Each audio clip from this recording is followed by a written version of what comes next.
Hello बच्चों, मेरा नाम दीपक कुमार है और मैं लेकर आया हूँ आपके लिए वर्कशीट नंबर 36 जो कि क्लास 9th के बच्चों के लिए है। और हमारा जो सब्जेक्ट रहेगा बच्चों, सामाजिक विज्ञान रहेगा। सामाजिक विज्ञान में हमारा उप सब्जेक्ट रहेगा, उप विषय रहेगा हमारा अर्थशास्त्र। हेलो बच्चों, मेरा नाम दीपक कुमार है और मैं लेकर आया हूँ आपके लिए वर्कशीट नंबर 36 जो कि क्लास 9th के बच्चों के लिए रहेगी। और हमारा सब्जेक्ट रहेगा सोशल साइंस, यानी कि सामाजिक विज्ञान। और सामाजिक विज्ञान का हमारा उप विषय रहेगा अर्थशास्त्र। बच्चों, हम अर्थशास्त्र के 3rd चैप्टर को पढ़ रहे थे, निर्धनता एक चुनौती। चलिए, आज की डेट है बच्चों 26 सितंबर 2020 और अपनी वर्कशीट को देखते हैं बच्चों। हमारी वर्कशीट का टॉपिक क्या रहेगा? निर्धनता एक चुनौती, पार्ट 3rd। तो हमने अभी तक 2 पार्ट इसके पढ़ लिए हैं, अब हम तीसरा पार्ट इसका पढ़ने जा रहे हैं। चलिए देखते हैं बच्चों क्या लिखा है वर्कशीट में हमारी। स्टार्ट करते हैं अपनी वर्कशीट को। देखिए, सबसे पहले बताया गया है कि भाई निर्धनता को समाप्त करने का भारत की विकास रणनीति का एक प्रमुख उद्देश्य है। कि भाई निर्धनता को समाप्त करना है, तो ये भारत का एक विकास की रणनीति है। ठीक है, चलिए आगे देखो क्या लिखा है। सरकार द्वारा इसके 2 उपाय किए जा रहे हैं। पहला है आर्थिक समृद्धि व प्रोत्साहन और दूसरा है लक्षित निर्धनता निरोधी कार्यक्रम। तो ये 2 प्रोग्राम इंडिया के द्वारा चलाए जा रहे हैं, जिससे कि भाई गरीबी को कम से कम किया जा सके, या निर्धनता को कम से कम किया जा सके। चलिए देखते हैं क्या है भाई इसमें क्या लिखा है। 1980 के दशक के आरंभ तक 30 वर्ष की अवधि के दौरान प्रति व्यक्ति आय में कोई वृद्धि नहीं हुई। 1980 तक भाई प्रति व्यक्ति आय में कोई भी वृद्धि नहीं हुई थी। 1950 के दशक से 1980 के दशक के आरंभ तक भारत में जो निर्धनता थी 45% थी, यानी कि 100 में से 45 लोग क्या थे? निर्धन थे। 1950 से लेकर के 1980 के टाइम के बीच में। ठीक है, चलिए आगे देखते हैं क्या लिखा है। 1980 के दशक में से भारत की आर्थिक समृद्धि दर विश्व में सबसे अधिक तेजी से बढ़ने वाले देशों में से एक थी। कि भाई 1980 के बाद जो भारत की जो आर्थिक समृद्धि दर बढ़ी, तो विश्व में सबसे अधिक तेजी से बढ़ने वाले देशों में से एक देश हमारा देश भी था। ठीक है, चलिए आगे देखते हैं क्या लिखा है। विकास की उच्च दर से निर्धनता को कम करने में एक महत्वपूर्ण भूमिका निभाई। ठीक है, तो विकास की जो उच्च दर थी वो निर्धनता को कम करने का एक इसमें मुख्य उपाय बन गई थी। ठीक, चलिए आगे देखते हैं क्या लिखा है। आर्थिक समृद्धि या विकास और निर्धनता उन्मूलन के बीच एक गहरा सीधा संबंध है। कि भाई जब विकास होगा तो निर्धनता कम होगी। ठीक, तो इनका इन्वर्स रिलेशन इसमें हम कह सकते हैं। आगे देखो क्या लिखा है। आर्थिक समृद्धि अवसरों को व्यापक बना देती है और मानव विकास में निवेश के लिए आवश्यक संसाधन उपलब्ध कराती है। ठीक है, यह विश्व में निवेश के द्वारा अधिक आर्थिक प्रतिफल पाने की आशा में लोगों को अपने बच्चों को स्कूल भेजने के लिए प्रोत्साहित करती है। कि भाई लोगों को रोजगार के अवसर मिलेंगे तो निर्धनता कम होगी, और निर्धनता कम होगी तो लोग अपने बच्चों को स्कूल में भेजने के लिए प्रोत्साहित होंगे। चलिए आगे देखते हैं क्या लिखा है। लक्षित निर्धनता निरोधी कार्यक्रम। कि हमारे इंडिया में या हमारे देश में सरकार ने एक प्रोग्राम चलाया है जिसका नाम है महात्मा गांधी राष्ट्रीय ग्रामीण रोजगार अधिनियम 2005, जिसको हम शॉर्ट में कहते हैं मनरेगा। ठीक है, शॉर्ट में क्या कहते हैं? मनरेगा। 2005 में ये ये जो कार्यक्रम आया था, उसका परिणाम देखो भाई क्या हुआ था। देखते हैं क्या लिखा है। इसका जो उद्देश्य था, ग्रामीण क्षेत्रों में आजीविका सुरक्षित करने के लिए हर घर के लिए मजदूरी रोजगार कम से कम 100 दिनों के लिए उपलब्ध कराना था। कि भाई गांव के लोग जो है हर घर में लोगों को 100 दिन का रोजगार देने का इनका लक्ष्य था। ठीक है, लोगों को 100 दिन का रोजगार मिले जिससे उनको पैसों की कमी ना हो। ठीक, आगे देखो क्या लिखा है। इसका उद्देश्य सतत विकास में मदद करने के साथ साथ में सूखा, वन कटाई एवं मिट्टी के कटाव जैसी समस्याओं को बचाने के उपाय भी थे। कि भाई मनरेगा जो स्कीम आई थी उसका मुख्य उद्देश्य ये भी था कि भाई इससे सूखा, वन कटाई और मिट्टी के जो कटाव जैसी समस्याएं आ रही थी वो भी कम हो सके। ठीक है, चलिए आगे देखते हैं कैसे।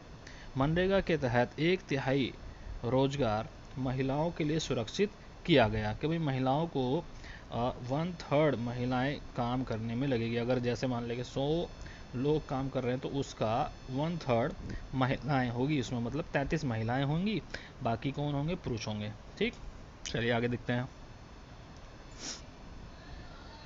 मार्च 2018 में विभिन्न राज्यों में अकुशल श्रमिकों के लिए मजदूरी दर संशोधित कर रुपये 168 से 281 प्रतिदिन तय की गई कि भाई 2018 में जो मनरेगा में जो काम कर रहे थे लोग उनको 168 रुपये मिल रहे थे उससे पहले। उसके 2018 में अब इन्होंने एक नया जो रेट डिसाइड की है वो कितनी है? 281 रुपये प्रति दिन किया गया है मजदूरी। ठीक है, चलिए आगे देखते हैं। इसके लिए केंद्र सरकार और राज्य सरकार रोजगार गारंटी कोष की स्थापना करेगी। कार्यक्रम के अंतर्गत आकर आवेदक 15 दिन के अंदर रोजगार उपलब्ध नहीं कराया गया तो दैनिक बेरोजगारी भत्ते का हकदार होगा। तो भाई इसमें बोला है कि भाई एक परिवार को अगर 15 दिन के अंदर रोजगार नहीं मिल रहा है तो उसको क्या दिया जाएगा? दैनिक बेरोजगारी भत्ता भी दिया जाएगा सरकार के द्वारा। ठीक है, आगे देखो क्या लिखा है। राष्ट्रीय काम के बदले अनाज कार्यक्रम, एक ये स्कीम थी राष्ट्रीय काम के बदले अनाज कार्यक्रम कि भाई काम किया तो तुम्हें अनाज मिलेगा। ठीक, उन सभी ग्रामीण निर्धनों के लिए है जिन्हें मजदूरी पर रोजगार की आवश्यकता होती है। ठीक है, आगे देखो। और जो अकुशल श्रमिक काम करने के इच्छुक हैं उनको ये रोजगार की जो स्कीम है ये फ़ायदा देती है। ठीक है, चलिए आगे देखते हैं क्या लिखा है। 1993 में शुरू की गई प्रधानमंत्री रोजगार योजना का उद्देश्य ग्रामीण क्षेत्रों और छोटे शहरों में शिक्षित बेरोजगार युवक थे उनको स्वरोजगार के अवसर उत्पन्न कराना। ठीक है, उन्हें लघु व्यवसाय या उद्योग स्थापित करने में सहायता देना। ये एक स्कीम थी प्रधानमंत्री रोजगार योजना की। ठीक है, जिसमें गांव में और शहरों में जो पढ़े लिखे जो युवक थे उनको खुद का काम करने का अवसर देना सरकार के द्वारा। ठीक है, चलिए आगे देखते हैं क्या लिखा है। 1995 में शुरू किए गए ग्रामीण रोजगार सृजन कार्यक्रम का उद्देश्य ग्रामीण क्षेत्रों और छोटे शहरों में स्वरोजगार के अवसर सृजित करना है। क्योंकि 1995 में भी यही स्कीम चली थी, छोटे शहरों में गाँव में लोगों को स्वरोजगार के अवसर देना। ठीक है, यहाँ पे पढ़े लिखे लोगों को देना था, यहाँ पे सभी लोगों को स्वरोजगार की जो अवसर है उसको बढ़ाना था। ठीक है, चलिए आगे देखते हैं। स्वर्ण जयंती ग्राम स्वरोजगार योजना 1999 में इसका स्थापना हुई। आगे देखो क्या लिखा है। इस कार्यक्रम का उद्देश्य सहायता प्राप्त निर्धन परिवारों को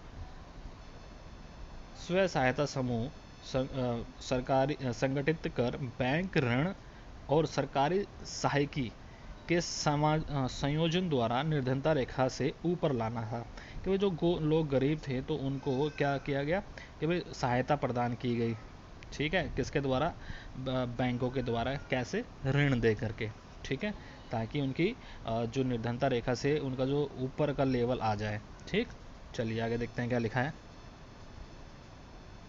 प्रधानमंत्री ग्रामोदय योजना के अंतर्गत प्राथमिक स्वास्थ्य, प्राथमिक शिक्षा, ग्रामीण आश्रय, ग्रामीण पेयजल, ग्रामीण विद्युतीकरण जैसी मूल सुविधाओं के लिए राज्य को अतिरिक्त केंद्रीय सहायता प्रदान की गई। कि भाई एक योजना थी प्रधानमंत्री ग्रामोदय योजना के, जिन गाँवों में स्वास्थ्य नहीं है, शिक्षा नहीं है, आश्रय नहीं है, पेयजल नहीं है और विद्युतीकरण नहीं है, बिजली नहीं है, तो वहाँ पर ये सारी सुविधाएं उपलब्ध कराना। ठीक है, इस स्कीम का उद्देश्य था। आगे देखो क्या लिखा है। अंत्योदय अन्न योजना, इसके लिए निर्धनता के लिए ये निर्धनों के लिए ये चलाई गई थी। ठीक है, आगे देखो भाई। भावी चुनौतियां, मतलब आने वाली जो चुनौतियां हैं वो क्या है। देखो, भारत में निर्धनता में निश्चित रूप से गिरावट तो आई है, लेकिन प्रगति के बावजूद निर्धनता उन्मूलन भारत की एक सबसे बड़ी बाध्यकारी चुनौती है। ठीक है, आगे देखो। ग्रामीण या शहरी क्षेत्रों और विभिन्न राज्यों में निर्धनता की व्यापक असमानता है। निर्धनता में व्यापक असमानता है कि भाई ग्रामीण में भी अभी निर्धन लोग रह रहे हैं, शहरों में भी रह रहे हैं और अलग अलग राज्यों में भी रह रहे हैं। ठीक है। देश में निर्धनता की समाप्ति का कार्य उच्च समृद्धि विकास दर, सभी के लिए निःशुल्क प्राथमिक शिक्षा, जनसंख्या वृद्धि में गिरावट, महिलाओं और समाज के आर्थिक रूप से कमजोर वर्गों के बढ़ते सशक्तिकरण के द्वारा ही संभव हो सकेगा। ठीक है कि भाई जो हमारे देश का जो विकास है वो कैसे हो सकेगा कि भाई लोगों को शिक्षा जो दी जाए वो फ्री शिक्षा दी जाए और जनसंख्या पे कंट्रोल किया जाए, महिलाओं और समाज के आर्थिक जो रूप से कमज़ोर लोग हैं उनको मजबूत किया जाए, जिस कारण से ही निर्धनता में कमी आ सकती है। ठीक है, आगे देखो। निर्धनता का अर्थ जीवन निर्वाह में न्यूनतम स्तर की अपेक्षा उचित स्तर के रूप में हो। ठीक है, तो न्यूनतम स्तर ना हो तो यहाँ पे उचित स्तर आना चाहिए। चलिए आगे देखो क्या लिखा है। निर्धनता की अवधारणा का विस्तार मानव निर्धनता तक कर देना चाहिए। ठीक है, आगे देखो।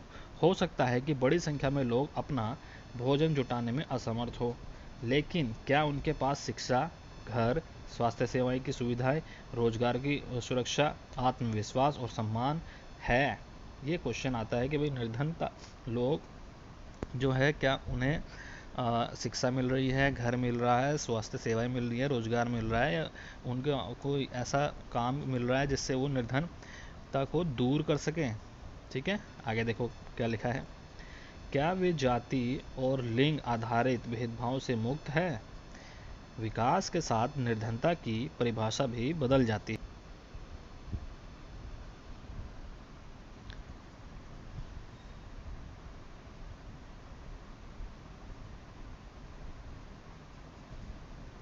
सभी को सम्मान के साथ स्वास्थ्य सेवाएं, शिक्षा, रोजगार और सुरक्षा उपलब्ध कराना, लैंगिक असमानता आदि जैसे बड़ी चुनौतियां हमारे लक्ष्य होंगे कि भाई भविष्य में हमें लोगों को रोजगार के अवसर देने हैं, शिक्षा देनी है और उनको सुरक्षा उपलब्ध करानी है और लैंगिक असमानता को दूर करना है। ठीक है, ये हमारे लक्ष्य होंगे भविष्य में। चलिए अब हम देखते हैं बच्चों वर्कशीट के क्वेश्चंस, तो फिर हम इनके आंसर्स देखेंगे आगे किस तरह से हम इनको दे सकते हैं। तो पहला क्वेश्चन हम यहाँ पे देख लेते हैं क्या लिखा है।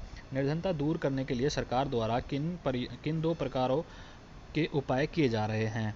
ठीक है। दूसरा क्वेश्चन है आर्थिक विकास से निर्धनता किस प्रकार प्रभावित है? तीसरा क्वेश्चन है मनरेगा कार्यक्रम क्या क्या उद्देश्य है? चौथा क्वेश्चन है युवाओं के लिए स्वरोजगार योजना से क्या लाभ हो सकते हैं? पांचवा क्वेश्चन देखो, आपके विचार में निर्धनता दूर करने के लिए क्या क्या काम किए जा सकते हैं? ठीक है। छठा क्वेश्चन देखो बच्चों, भोजन और आवास जुटाने के साथ साथ किसी व्यक्ति के जीवन में अन्य किन किन आवश्यकताओं को आप महत्व देंगे और क्यों देंगे? ठीक है, तो ये 6 क्वेश्चन हैं। अब हम इनके आंसर देखते हैं बच्चों किस तरह से हम दे सकते हैं।